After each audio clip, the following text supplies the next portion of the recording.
Good morning welcome back to my channel Mou Sarkar daily blog चैनेले तुम्हारे सबाइके स्वागत और अनेक भालोबासा जानिए आजकेर आर एकटा नतून ब्लग शुरू करছি। तो प्रत्येक दिनेर मतन देखो आजकेও सकालेर बासी काज सेरे निচ্ছি। तो এটা তো সবারই প্রত্যেকটা ঘরের বউদেরই এটা করতে হয়। তো তো তোমাদের দাদা এখনও শুয়ে আছে, তো মেয়ে উঠেছে।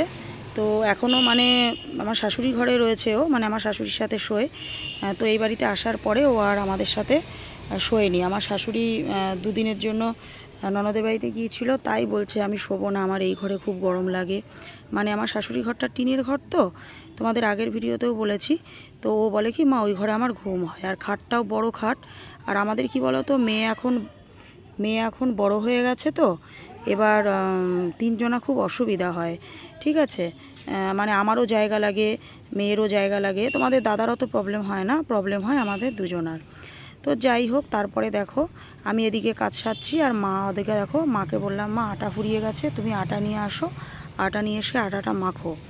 আর উঠোন বাড়ি ঝাড় বলতে মা তো সকালবেলায় উঠোন বাড়ি ঝাড় দিয়ে দিয়েছে। তো এই বাড়িতে আসার পরে মাই সকালবেলা উঠোন ঝাড় দিয়ে দেয়, কারণ আমার একটু উঠতে বেলা হয়। ঠিক আছে, তো মা ওদিকে সকালবেলায় 7টা সাড়ে 7টার মধ্যে উঠে উঠোন টুঠোন ঝাড় দিয়ে পুজো করে নেয়। তো আগাগোড়া থেকেই তো আমি বলেই দিয়েছি যে তোমার যদি সাত তাড়াতাড়ি মনে হয় যে তুমি ঠাকুর পুজো করবা বা উঠোন ঝাড় দেবা, তুমি দিয়ে দেবা। আর যদি মনে করো অসুবিধা হচ্ছে তাহলে আমার জন্য রেখে দেবা, আমি যখন উঠি তখন দেব। তো দেখো তোমাদের দাদা ঘুমাচ্ছে, খাটের তলাটা কীরকম অগোছালো হয়ে আছে, আবার খাটের তলাটা গোছাতে হবে। তা এই আর কি। তো মা আর ফেলে রাখে না, ওনার সকাল সকাল দেওয়ার অভ্যাস, এটাই সারা জীবন করে এসেছে। তো যখন আমরা বাড়িতে ছিলাম তখন আমি আর আমার মেঝোজা যখন ছিলাম তখন এইভাবেই আমরা অল্টারনেট করে করে দিতাম, তখন আর মাকে দিতে হতো না। তারপরে একা একা থাকতে থাকতে নিজের একটা মানে অভ্যাসে দাঁড়িয়ে গিয়েছে, তো সেইটাই উনি ওইভাবেই করে। তো যাই হোক, তো আমি বাদবাকি কাজগুলো সেরে নিচ্ছি। দেখো রাত্রেবেলা কালকে অনেক কটা বাসন হয়েছিল, তো রাত্রেবেলা যখন গা ধুলাম তখন তোমাদের দাদা বলল যে বাসন কটা মেজে গা ধো, আমি জল টিপে দিচ্ছি। তো আমি বললাম যে না আজকে আর ভালো লাগছে না। তো অনেকটাই রাত হয়ে গিয়েছিল, প্রায় 11টা 15 হয়ে গেছিলো কালকে খাওয়া দাওয়া করে উঠতে উঠতে। তারপরে ধরো বাসনগুলো মাজবো, গা ধোবো, শোবো, অনেকটাই রাত হয়ে যাবে। ঠিক আছে, তো এই কারণেই কালকে রাতে বাসনগুলো মাজিনি। তো এখনও ওঠেনি, তো আমি জল টিপে নিলাম। তো এখন না অতটা অসুবিধা হচ্ছে না, কারণ অনেক কয়দিনই তো হয়ে গেছে, এসেছি দিন 15 হয়ে গেছে। তো এখন কল টিপতে টিপতে না আবার সেই আগের মতনই অভ্যাসটা হয়ে যাচ্ছে, খুব একটা প্রবলেম হচ্ছে না। তারপরে দেখো আমি একবার কলে গেলাম, একটা পেস্ট ছিল ওখানে, তো গিয়ে আমি ব্রাশ করব, তারপরে দেখছি পেস্টটার মধ্যে পেস্ট নেই, দিয়ে ওটা ফেলে দিলাম। দিয়ে তারপরে যে পেস্টটা সিঁড়ির ওপরে রাখা ছিল, তো সেইটা নিয়েই ব্রাশটা করে নিচ্ছি। তো হুটো পাটা করছি, যেহেতু 9টা 10-15 হয়ে গেছে। তো তোমাদের দাদা আবার যেহেতু 10টার সময় বেরিয়ে যাবে, 10টা 5-10 বেরিয়ে যাবে। আর মেয়ে তো আজকে স্কুলে যায়নি, কারণ ওর স্কুল হচ্ছে গ্রুপে দিয়ে দিয়েছে, তোমাদের হচ্ছে সোমবার থেকে সকাল 8টায়। হ্যাঁ, এত গরমের জন্য এবার আর স্কুলটা আর বন্ধ করলো না। গত বছর স্কুল মানে গরমের ছুটি দিয়ে খুলে আবার না গরমের ছুটি বন্ধ করে দিয়েছিল, তো এবছর আর বন্ধ করলো না।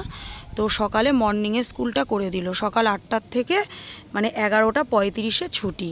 তো দেখো তোমাদের দাদাও উঠে গেছে, ও এবার পরিষ্কার হয়ে নেবে, ফ্রেশ হয়ে নেবে। আর আমি দেখো এদিকে বাসি কাপড় টাপড় ছেড়ে চলে এসেছি রান্নাঘরে। তো মা আবার কোথায় একটু গেল, তা মাকে ডাকছি যে মা তুমি কি রুটি বেলবা? না আমি ভাজতে শুরু করে দেবো, আমি চাটুটা এদিকে মুছে নিলাম। তো মা বলছে আমি আসছি, দাঁড়াও আমি বেলে দিচ্ছি। আর একটা কথা তোমাদেরকে আবারও বলে দিই, তো আমি যেহেতু ছাদের মধ্যে বসে ভয়েসটা অ্যাড করছি, প্রচণ্ড গরম, তো এখন রাত্রি 9:30 মতন বাজে, তোমাদের দাদারও আসার সময় হয়ে গেছে। তো প্রচণ্ড গাড়ি ঘোড়া, একদম রাস্তার পাশে বাড়ি, তো মানে যাচ্ছে লোকজনের কথাবার্তার আওয়াজ। তো তোমরা প্লিজ কিছু মনে করো না, একটু মানিয়ে গুছিয়ে বন্ধুরা আমার ভ্লগটা কিন্তু দেখো। আর এদিকে দেখো মা ওদিকে বেলছে, রুটিটা বেলে দিচ্ছে, আমি এদিকে চায়ের জলগুলো মেপে নিচ্ছি। তো মেয়ে আজকে সকালে রুটি খাবে, যেহেতু স্কুলে যাবে না, ওর আর ভাতের কোনো প্রয়োজন নেই। তো সকালবেলা আমাদের সাথেই চা দিয়ে রুটি খেয়ে নেবে। আর ওদিকে দেখো মাকে দেখা যাচ্ছে না সেরকম একটা, কারণ মা একটু ভেতর দিকে বসেছে, তো একটু অন্ধকার পড়েছে। তো তোমাদের দাদা বলল লাইটটা জ্বালিয়ে নাও। এবার এত গরম না, লাইট যদি জ্বালিয়ে নিই তাহলে আর রক্ষে নেই। এদিকে এত রোদ উঠেছে বাইরে, দিনের বেলা ঘরের মধ্যে লাইট জ্বালালে কি বলবো, এত গরম লাগে। আর এই ঘরটা না আমাদের ওই বড় ঘরের থেকে না একটু ঠান্ডা বেশি, কারণ টিনের ঘর গরম হয়, কিন্তু আমাদের ঘরটা ঠান্ডা। তার কারণ হচ্ছে আমাদের এই টিনের ঘরটার ওপরে না, রান্নাঘরটার ওপরে আমাদের কাঁঠাল গাছটা আছে। তো সেই কারণেই না ঘরটা কিন্তু খুব ঠান্ডা। দুপুরবেলায় তোমাদের দাদা আর আমি এখানে শুয়ে থাকি, আমি একাও শুয়ে থাকি। হ্যাঁ, এবার এখানে যদি একটা চৌকির ব্যবস্থা থাকতো না, তাহলে হয়তো আমরা রাত্রেবেলা এখানেই ঘুমাতাম। তো তারপরে দেখো তোমাদের দাদার এখনও 10-15 মিনিট টাইম আছে, তো শুয়ে আছে, পাটা খুব যন্ত্রণা করছে তোমাদের দাদার, কেন জানি না, মানে খুব পাটা যন্ত্রণা বেড়েছে, বাতের ব্যথা নাকি কে জানে। আগে হতো, এইটা ওর আছে, কিন্তু 2 পা হতো, কিন্তু এখন আবার দেখছি পাটা খুব যন্ত্রণা করছে। তাই মেয়েকে বলছে যে বা পাড়িয়ে দে, মেয়ে পাড়িয়ে দিচ্ছে, আর আমি ওপরে বসে ভিডিও করছি। আর আমার এত রাগ হচ্ছে কেন বলো তো, দেখো মুখটার অবস্থা দেখো, কারণ গত রবিবারে না দাড়ি কাটেনি, কারণ আমরা গত রবিবারে কোথাও বেরোইনি ভিডিও মানে শ্যুট করার জন্য, রিলস বানানোর জন্য তো আমরা বেরোই এদিক ওদিক, তো গত রবিবারে কোথাও বেরোয়নি। তো সেই কারণেই তোমাদের দাদার দাড়ি টাড়ি কাটেনি। তো আমার একদম দাড়ি ভালো লাগে না, ঠিক আছে। তো কালকে কি হয়েছে দেখো, কালকে রাত্রের থেকে কোনো নেট হচ্ছে না আমার। তো আমি ভাবছি কি ব্যাপার হলো, লাইভ টাইভ করেছি তার জন্য কি নেট চলে গেল। তো সকালবেলায় দেখছি তোমাদের দাদাকে ইচ্ছা করে ফোন করতে গিয়ে কাশি উঠছে, ফোন করতে গিয়ে দেখছি যে আমার মানে ব্যালেন্সটাই চলে গেছে। তো তোমাদের দাদাকে বললাম যে ব্যালেন্স চলে গেছে, তো বললো কত মারবো, আমি বললাম 299 টাকা মারো, 2 GB। আর আমার যেহেতু 5 GB না, তো সেই কারণেই হচ্ছে আমার মানে নেট ফুরিয়ে গেলেও ফ্রি হয়ে যায়। তো তোমাদের দাদা দেখলে তো আমাকে একটু আদর করলো। তো যাই হোক, কী আর বলবো, এই দেখো। তো কিছু মনে করো না তোমরা, এটাই তো স্বামী স্ত্রীর ভালোবাসা না। তো যে যতই অন্যায় করুক, যে যত কিছুই করুক না কেন, বা আমিই যত অন্যায় করি বা তোমাদের দাদাই যত অন্যায় করুক, প্রত্যেকটা স্বামী স্ত্রীর ক্ষেত্রেই এটা হয়। নিজেরা যদি ঠিক থাকা যায় না, তাহলে কেউ পারে না স্বামী স্ত্রীর সম্পর্ক বা বন্ধন কোনো দিন ভাঙতে। এটাই হচ্ছে বাস্তব সত্য ঘটনা। কারণ স্বামী স্ত্রীর সম্পর্ক জন্ম জন্মান্তরের হয়, এটা কেউ কখনো ভাঙতে পারে না। তো তোমাদের দাদা চলে গেল দোকানে, স্কুলে বলতে গেছিলাম, এই আর কি। ছি, তোমরা তো হেসে মরে যেতে, যে আমি মনে হয় পাগল হয়ে গেছি, বলতে গেছি তোমাদের দাদা স্কুলে চলে গেছে। তো যাই হোক, ও দোকানে চলে গেল, আর মেয়ে দেখো পড়তে বসেছে, আমার সোনা মাটা পড়তে বসেছে। এটা আমার সোনা মা, দুষ্টু মা, পচা মা। আমি বলছি বলে ও মুখটা ওরকম করছে দেখো, কারণ ওর কোনো একটা কারণ একটু রাগ হয়েছে। কিসের জন্য? অনলাইনে জামা অর্ডার দেওয়া হচ্ছে না বলে। ষষ্ঠীতে যাবে, ষষ্ঠী হয়ে গেছে, তবু আমরা রবিবারে যাব ষষ্ঠী করতে, এই আর কি। তো যাই হোক, একটু সবাই মিলে এক জায়গায় হবো, মজা করব, সবার সাথে সবার দেখা হবে, বোনরা আসবে। তো দিদুন ওকে বলেছে, মানে আমার মা বলেছে ওকে অনলাইনে জামা দেখতে। তো আমাকে অনেকবার থেকেই বলেছে, অনেকক্ষণ থেকেই বলেছে, আমি আর গুরুত্ব দিচ্ছি না, খালি বলছি এখন দেখিস, তখন দেখিস, পরে দেখিস, আগে পড়তে বস। বাবা এত গাড়ির আওয়াজ, তোমাদেরকে কি বলবো। কালকের থেকে আর ছাদে এসে না এইভাবে ভয়েস দেব না, দরকার হলে মাঝরাতে উঠে মানে ভিডিও এডিট করব, তাও ভালো, কিন্তু তখন আর ইচ্ছা করে না, কি আর করি বলো তো। তারপরে দেখো বাসি জামা কাপড়গুলো আমি ধুয়ে দিচ্ছি, তাই এগুলো সার্ফে দিলাম না, যেহেতু গতকালকেই কাচাকাচি করেছিলাম। তো এখন রান্না বলতে আজকে শুক্রবার, তো কিছুই করব না। কালকে রাত্রেবেলা তোমাদের দাদা, মেয়ে আর আমার শাশুড়ি, ওরা তিনজনাই বলেছে কলাইয়ের ডাল আর আলু পোস্ত করতে।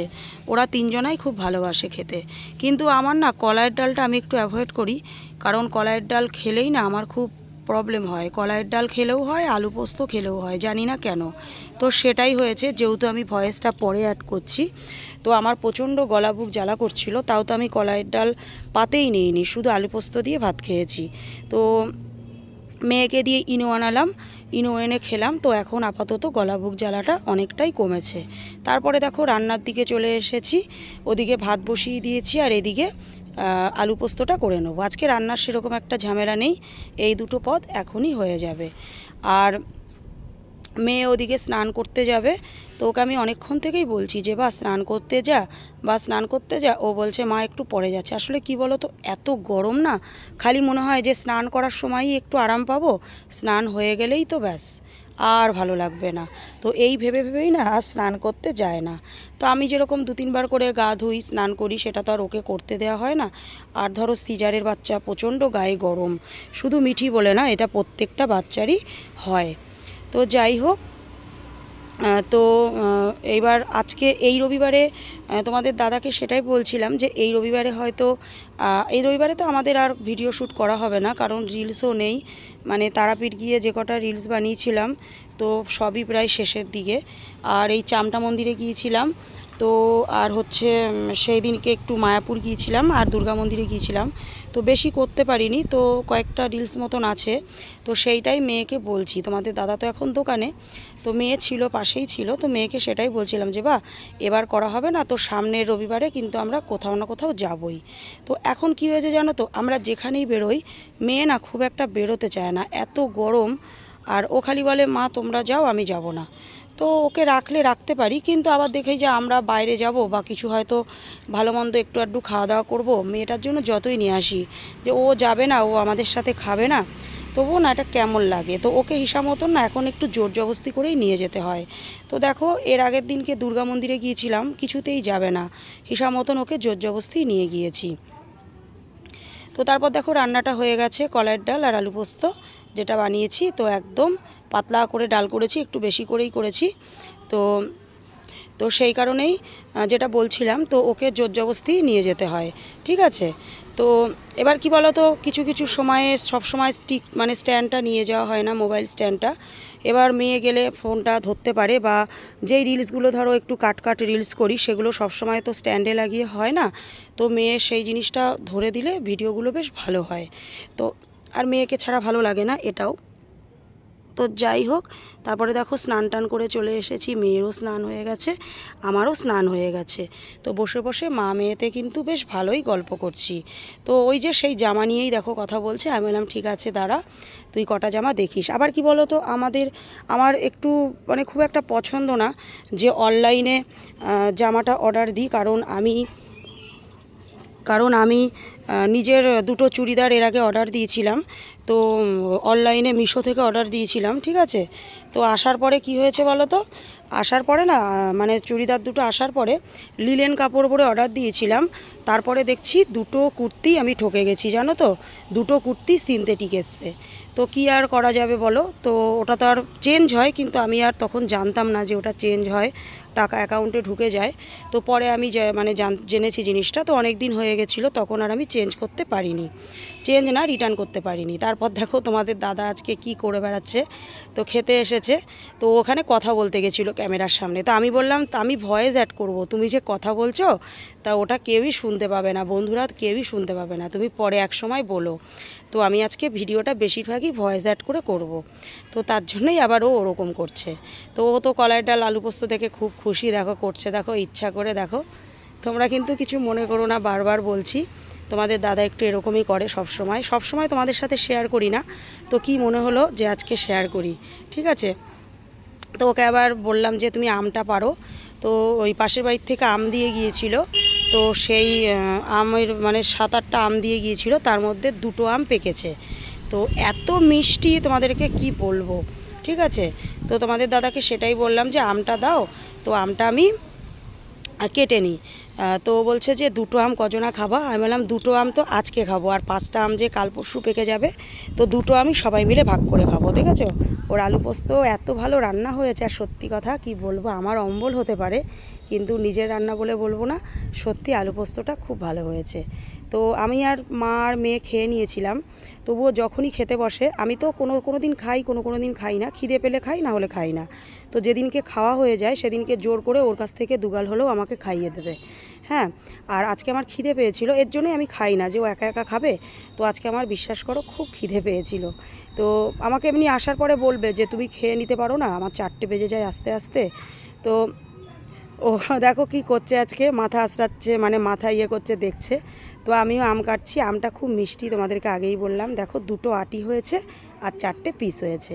তো আর একটা আম যেটা রেখেছিলাম ওটা ছোট, ওটা তোমাদের দাদা একটু টিপে দেখলো, ওই আমটা বললো কালকে কেটো, আমটা মানে টক হবে, একটা সাইড পেকেছে একটা সাইড শক্ত আছে। তো যাই হোক, খাওয়া দাওয়া করে তোমাদের দাদা তো বেরিয়ে যাবে, 10-15 মিনিট বিশ্রাম করেছিল। তো তোমাদের দাদা বেরিয়ে গেছে, তারপর দেখো মেয়েকে আমটা দিয়েছি। তো ও তো খেয়ে খুব খুশি, কারণ ওই যে বললাম আমটা এত সুন্দর খেতে, তোমাদেরকে কি বলবো, মানে হিমসাগর আমের থেকেও যেন টেস্ট লাগছে। তো জানি না আমটা কী আম, আম্রপালি না, এত মিষ্টি এত সুন্দর, কিন্তু যখন এই আমগুলো কাঁচা থাকে না, জন্মের টক, তোমাদেরকে কি বলি। তারপর দেখো সন্ধে হয়ে গেছে, মেয়েকে 7টায় পড়াতে আসার কথা ছিল, স্যার ফোন করে 6টার সময় বললো আমি আসবো। আমি বললাম ঠিক আছে, ও ফ্রি আছে, আপনি আসুন। তো স্যার পড়াচ্ছে, তো আমি আবার ছাদে বসে লাইভ করছিলাম। তো যাই হোক, চলো ভিডিওটা আর বেশি বড় করব না, এরপরে আমি ভয়েস আর অ্যাড করছি না। শুভ সন্ধ্যা বন্ধুরা, অনেকক্ষণ পরে এসছি। তো মেয়েকে পড়াতে এসেছিলো, 7টা থেকে পড়াতে আসার কথা ছিল। তো স্যার 6টার সময় ফোন করে বললো ও কি এখন পড়তে পারবে। আমি বললাম হ্যাঁ পড়তে পারবে। তখন আমি ছাদে বসেছিলাম, লাইভ করছিলাম। তো এত গরম, ঘরে থাকতে পারছি না, সিঁড়িতে বসতে পারছি না, ছাদে বসতে পারছি না, এত তাপ, মানে কি বলবো তোমাদেরকে, তোমরা নিজেরাও জানো এবছর যা গরম পড়েছে, বলার আর কিছু নেই। তো ওর জন্য ছাদে অনেকক্ষণ বেশ বসেছিলাম। তারপর ফুচকা এসেছিলো বাড়িতে, দিয়ে চুরমুর মাখা খেলাম। মেয়ে 10 টাকার ফুচকা খেলো, আমি 10 টাকার চুরমুর খেলাম। কিছুই তোমাদের সাথে শেয়ার করতে পারিনি, যেহেতু লাইভ করছিলাম তখন। তো এই আর কি। আর এই দেখো মেয়েকে পড়িয়ে চলে গেল, আর এই যে ও এখন খিদে পেয়েছে, বলছে মা আমি কিছু খাবো না, একটু ভাত খাবো। তো আলু পোস্ত আর কলাইয়ের ডাল করেছিলাম, তো ওই যে ভাত নিয়ে খাচ্ছে। আর এদিকে আমি এই জামাটা পরে নিয়েছি, একটু কটা শর্ট ভিডিও করব, তো তার জন্য। তো চলো ভিডিওটা আর বেশি বড় করছি না। তো কালকে আসবো আবার একটা নতুন ভিডিওর সাথে। ততক্ষণ তোমরা ভালো থেকো, সুস্থ থেকো, সাবধানে থেকো। সবাইকে গুড নাইট বা গুড নাইট দিয়ে দাও।